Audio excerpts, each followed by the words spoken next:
So today I'm going to make a video calling a channel out. Now I actually have previously called this channel out, but I feel like in the last 12 months this channel has actually got worse, and the information they are putting out on YouTube is even worse than where we were at, which I cannot believe. The information they are putting out, I feel, is for personal gain. Obviously you shouldn't listen to YouTubers. Please don't listen to YouTubers, don't listen to me.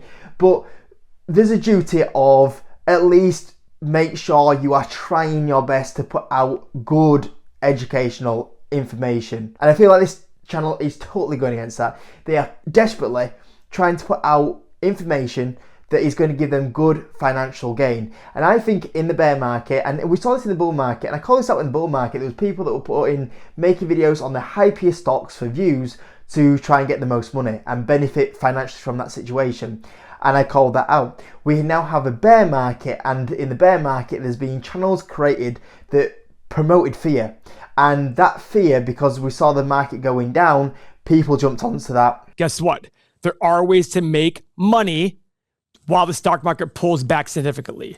Two major ways. One, shorting. And it made people do rash decisions like sell stocks that have now rebounded massively and then missed out on really good gains. They probably missed out on a very good buying opportunity because the fear they were pushing out is that, hey, it's only going to get worse, it's only going to go low from here. And I feel like they promoted fear for financial gain. And I know that they currently have over 12,000 paying members that believe these guys are putting great messages out on the internet. Now, you shouldn't ever trust YouTubers. You shouldn't even trust me. But when it's so clear that this channel is promoting fear for financial gain, for views, and now that we're into a bit of a bull market, once again they're getting caught out, I think there's a point here where people need to recognise that this channel is not a good place to go to, and hopefully this saves people making a mistake. Now, this channel is Everything Money. Now, the channel is run by two guys, one which is Paul and one which is Mo, which I have no idea what's on there because the whole primary view of the channel is long-term investing, which I like. I like long-term investing. But then there's this guy on here that does day trading, and then they start promoting options. Well, there's a big difference between safe long-term investing and then going to the other end of the spectrum, which is options and day trading, charts. I have no idea why that's on the same channel that's trying to promote long-term investing, but we'll get on to that a little bit later. Now, the first issue I have ever had with this channel was about a year ago. A year ago, they made a video and they called out DraftKings. Now, you guys know me. In fact, I made a reaction video to that one, and I said that the video they made was unacceptable. It's a video that should not be on YouTube. And I saw actually a few of you guys actually went onto that video and commented saying, hey, I think you've got this one wrong, you don't know what you're talking about, and good on you guys, because since that video was created, the stock is up 200%, and that would have probably outperformed half the stocks they talk about, and most of the stocks, every stock they actually own. So it's always funny how that works out. But the video they put out on DraftKings was just a hit piece. It was like a short sellers report. There was nothing credible in that report. Now, granted, they looked at the financials, which I have no issue with, but that's as far as it went.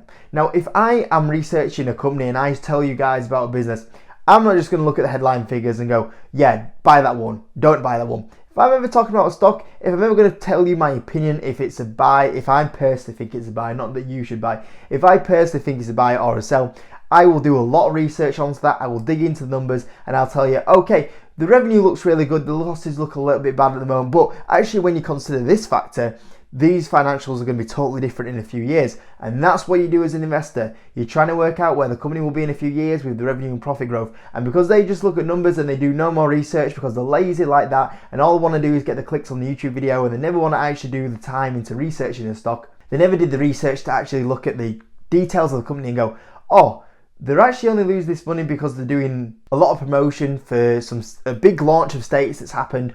Once that big promotion of states has gone out, if you actually look at the historic states, they're actually going to be doing good amounts of revenue growth still, and also the profit is going to be massively dragged up when you look at all the states that mature. But do they do the research? No. And that's why they missed out on a stock that went up 200% on the exact same point when they said it was a stock to avoid. So that was my first big issue with this channel. The second issue I have with this channel is they're clearly wanting to make money from promoting fear. They have promoted fear and they got big success in 2022 because the market went down, they got lucky, and they put loads of fear out there because fear sells. we could be in the midst of the last big run-up before this market pulls back big time. And they've been able to get a lot of views for that. And also with the clickbait titles, they've been able to get a lot of views from that point of view. The other thing is when you look at this YouTube channel, at the end of the day, we're all here to do well for ourselves. And hey, if you can make a bit of extra money, there's nothing wrong with that. There's a point where you go, a YouTuber is then charging to go on their private courses for £300 a year. That's ridiculous. There should be no YouTuber that's charging £300 a year for one of their products. And the worst thing is they then have a higher category, which is something like £800 a year, which is then a course for more detail and then opens the door to options and how to read charts, which is crazy. How can you be a long-term investor and then talk about, oh, there's a higher option for chart reading and option trading? That is totally high risk. So that doesn't make sense. And the money they're charging is absolutely scandalous. There's no way that, no way that they should be charging that for the information they're giving. And they have this so-called secret product that tells them a DCF that tells you the ultimate value for stocks, and if you put this stock in this calculator, it tells you what a good value is, which is a load of rubbish, because if you look at half their stocks they actually own, most of their stocks have fallen off a cliff. So clearly that doesn't tell you the right value to buy the calculator. And the calculator itself you can make in Excel, which is another subject for another day. You can make it in an Excel document in under 10-20 minutes, which is absolutely stupid. But to be charging that much is absolutely scandalous. The third issue I've had with them over the last few months, and I've had this actually through all the time, is that it was bad enough through the bull market. They were criticising a lot of other channels about their stock picks. But then in 2022, they were still criticising other channels. But then what do we have to measure their performance on? They have hidden all of their stocks behind a paywall. And I can't tell you behind that paywall if they actually do tell you the stocks they own. But at the end of the day, if you're on the YouTube scene, I believe you should be showing all the stocks you own and what your performance is. I don't think you should be hiding that. And the fact that you then go criticise other channels and have no performance metric to back up, you can't go criticise another channel if you hide your stocks. Because at the end of the day, you could be criticising a channel that's down maybe 10%, yeah, that's not good. But if you're down 20%, there's no way that if you're down 20%, you can criticise the channel that's down 10%. Because both aren't good. And the other thing is that the limited stocks that we know that have been shown that they openly go, oh yeah, we do own that one. If you look at their performance in the last few years, whether you look at Sleep Number, that's down massively. If you look at Alibaba, and I personally own that one by the way, but it's down massively. Walgreens, they were buying many years ago, so since then that's down massively. If you look at Intel, granted it's had a bit of a jump up in the last couple of months, but they've owned that one for many years and that position's probably down. So if you look at the positions they've actually talked about and use this magic calculator to get the valuation for, these stocks are down. And look, at the end of the day, you're going to get stocks wrong, but you cannot be a channel that comes on and criticise people and then you have all these stocks behind a paywall and the ones that openly are known that you own are down that much. Now those are the 3 points that I've not been a fan of recently, but this year has been the worst thing. This has been what has made me do the video today.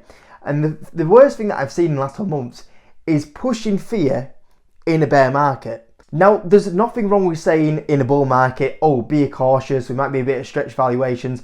But the fact that we went through the worst stock market crash since 2008, and you can actually pinpoint this to the bottom of the crash.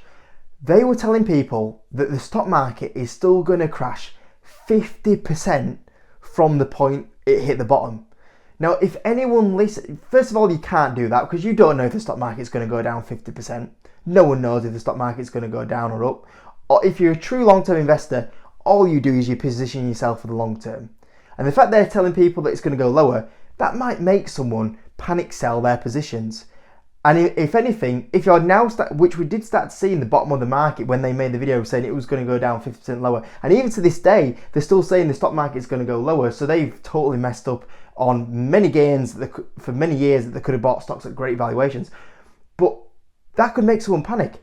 And they could sell their portfolio or not even buy. And if you've just had the best crash since 2008 and you've not bought in this situation, you've missed out on a great year this year and you've probably missed out on gains for many other years. And if you are a true promoter of long-term investing, then what you should be promoting is, you know what, it could go lower, but data does tell you that this is right now a fantastic point to buy. And you should be DCAing into positions. The fact that you're coming out and saying that the market could go 50% lower. And even right now, instead of holding your hands up going, we got this wrong, still making videos about stocks going down. But the reason why they saw so much success is that they've been promoting a bear market for 2017, 2018, 2019, 2020, 21, up to 2022. And they've got it all wrong. But the reason why they've got success is that they were promoting this fear in a bear market. And what people unfortunately do, and especially the new investors, they get sucked into whatever the market's doing, that will continue. So if you're in a bubble and the market's going up and up and up and people keep going, oh, it's just going to go to the moon, people will follow that because that's what they believe, because the trend's going up. And then when the market goes down, people think, oh, the market's just going to continue to go down. They say it's going to go down. Oh, look, they're right, because the market keeps going down. And that's where you have a channel like me, that at least I was trying my best in 2022 to stand here on this channel and go in the bear market when everyone else was bearish on the market and said it was going to go lower. When everyone said 2023 was going to be an awful year, I was here going, yeah, it's going to be a good year. And even if it wasn't going to be a good year, you know what I was saying? Hey, even if it's not a good year and it stays down here and it goes even lower, you know what's happening right now? Valuations are good. They're historically low. I think it's worth DCAing. And over the next few years, if we go back to the historic average valuation, we look good from here. And I think this is a good opportunity. And if you're a true long investor, I think there's opportunities here in the market. Not promoting fear for personal gain, for personal views. And during that time frame, was anything hidden behind a paywall? Absolutely not. Absolutely not. And that's what really pushed me over the edge to make this video today, because the fact that they were promoting fear at the bottom of the market and made people miss out on gains, and maybe even made people panic sell. But even to this day, even with this market rally, they can't hold their hands up and go, you know what, we were wrong about this. And they're still promoting fear now. It's just unbelievable. So I hope people see that channel for what it is, because I feel like it is a channel that at the moment certainly doesn't have the watchers and the viewers' best decisions at heart. I believe at the moment they are there to obviously try and make that situation better for them, which I don't think it's right. So I hope you enjoyed the video anyway, guys, and I'll see you in a bit.